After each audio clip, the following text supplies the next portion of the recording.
Asterix for the Sega Master System is one of many adaptations of French comics starring Asterix and Obelix.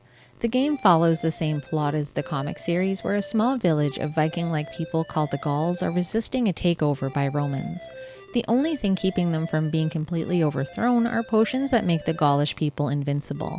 The potion-making druid Getafix has been abducted by the Romans as an effort to make the Gauls vulnerable, so Asterix and Obelix set off on a journey to rescue him. The story is told through great cutscenes between areas and is also summarized quite nicely in the manual. Asterix did a great job of making the story a continuing thread throughout the entire game rather than it being tacked on to either end as an afterthought. That's always something I appreciate in games from this generation. On the surface, Asterix may look like a generic platformer, but it has many original features that make it stand out among others in the genre.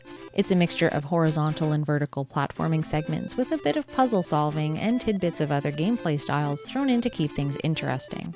This is hands down one of the most beautiful Master System games I've ever seen. Each of the main character sprites has a great animation cycle with lots of little details that change depending on the environment, and it's especially hilarious that Obelix doesn't seem to need his arms for swimming. The enemies are also really creative, considering that most of them are just people dressed up in costumes. I loved seeing whatever they were dressed up in fall away whenever they took a fist or a butt to the face. The first two tutorial levels force you to play as a specific character, but for the rest of the game after that, you're free to choose between playing as either Asterix or Obelix. Both characters play quite differently, but can each use a subset of items to break blocks, fight enemies, and use platforms to advance in treacherous areas. During my first playthrough, getting through obstacles and enemies was quite onerous. The controls are by no means complicated, but I felt that it took a while to get the hang of things. For example, while playing as Asterix, blocks have to be broken using a bomb potion. All potion throwing is momentum based, and getting my shots to land where I wanted them to was a serious struggle. Precision and timing for these shots was especially merciless in auto-scrolling levels, and I got smushed. A lot. Being crushed to death paled in comparison to trying to destroy blocks with bombs on moving platforms. Getting the potions to land close enough to the blocks to break them required some very precise timing and aim, and it took a lot of missed attempts to finally get it right. It didn't help that there was a pretty intense timer ticking away with every fumble. There's a skill threshold required to get through some tougher sections of this game, but with unlimited continues and always getting to start at the stage a game overed in, learning and succeeding is definitely possible. Now, if you're having trouble with the level and you're tempted just to switch off to the other character to exploit their moveset when you continue, you'll be out of luck. Playing as either Asterix or Obelix actually changes the stage itself, and by switching, you may be setting yourself up for a more difficult level than the one that you were trying to make it out of in the first place. Switching may only slightly alter the path that the character has to take, or might in fact change the layout of the level completely. I really liked this because when I felt frustrated or stuck after dying a million times with one character, it wasn't a get good or bust situation like it is in virtually every other platformer out there. Having the option to try out the other character's level was a big game changer, and it obviously adds a lot of replay value for the future. It wasn't entirely clear to me whether one character's levels were consistently more or less difficult than the others, but I alternated between them both, and it served me well to make the switch when I needed to. The level design throughout the game was really clever and versatile. Some rounds were far shorter and easier than others, but every stage required finding a key to exit and occasionally involved a boss fight. Some levels had multiple paths to take, and there were tons of secrets to find by wandering into new spaces, whether they were obvious or not. Items could be found behind what appeared to be completely solid walls, or could be just hanging out of reach and require some finagling to get to for the ambitious gamer. An irksome aspect of exploring was never knowing whether a pit would lead to somewhere exciting or to death. As the game pressed on, exploration and puzzle solving became more of a requirement to finish levels, so accidentally dying trying to find a key or having to repeat parts of a level to try to figure out where to go became a regular occurrence. Character control is obviously something that can make or break a platformer, and although I think both characters generally controlled pretty well, one of the things I had a hard time with was attacking enemies. Asterix and Obelix can hit enemies from the side or have to attack from above rather than just jumping on their foes like in other games. In both of these cases, I seemed to take damage almost as often as I was handing it out.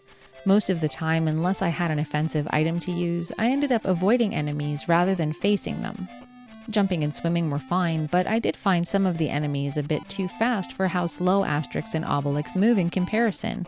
Asterix is supposed to be the faster of the two, but I'd often end up getting clobbered by projectiles that I couldn't move away from in time. There was definitely a bit of memorization and treading carefully required to survive in certain areas.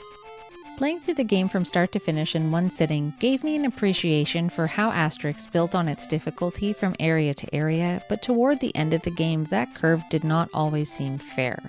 Some of the last levels were hard for terrible reasons, like pixel precision timing for jumps or movement, one-hit kills despite having a life bar, or tossing in mechanics that had never been seen before. A few such examples were in round 6-3. It threw in rising lava that instantly kills you just as you're getting your bearings at the start of a level, as well as forcing you into a painfully long section involving a levitating platform of doom that is not intuitive to control in the slightest. I can't tell you how many times I died from being rammed into the ceiling spikes, or from trying to jump and having the platform take off as if it had a mind of its own. And I'm hesitant to even talk about the end of that area where you need to jump off to get the key, but if you forget to slow the platform down, it zips off on its merry way, leaving you stranded and having to do the whole thing over again. These little annoying bits definitely soured what was overall a really great pick up and play experience up until that point. Even though Asterix appears to be quite polished, it was filled with glitches. Sometimes they'd benefit you, like when they'd teleport you through solid walls to safety when trouble was brewing, but other times they worked against you. One very strange thing happened to me as I was trying to get through this one area where you're hanging from a rope on a flying bird. Moving up and down the rope to avoid obstacles needed to be pixel perfect, but sometimes I'd clip through solid objects with very little time to react. When I wasn't falling to my death, no matter how many times I tried this stage, I could never reach the spring against the final wall and always fell to the area below.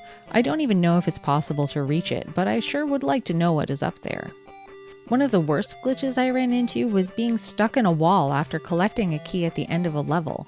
I had to wait for the timer to run out and kill me so that I'd be able to move on. These things didn't make my gaming experience any less fun, but instead added an unpredictable element that I quite enjoyed. The Sega Master System has some of the very best chiptune music out there, and Asterix didn't fail to impress me. Many areas had great songs to bop along to, but nothing could have prepared me for the abomination that is the melodic noise of round 6. This dizzying spit of music had me wanting to mute my TV or throw the game out the window and let the universe do with it as it would. It might have been extra trying because round 6 was one of the hardest stretches of the game for me, causing me to spend lots of time there, but the music did nothing to help me feel better about it. Although the ending of the game fits Asterix comics like a glove, it was a drastic shift in gameplay from the rest of the experience. The final level turns everything you thought you knew this game was about on its head and sends you into something completely unexpected that I don't want to spoil for you here. It's something that you'll definitely want to experience for yourself. Asterix is all the things that you've come to expect from a better-than-average platformer with a few extra questionable sprinkles on top for good measure. It's a perfect example of a game being a true love letter to its source material, and it effectively transformed the original works into a new form for a brand new audience in the early 90s.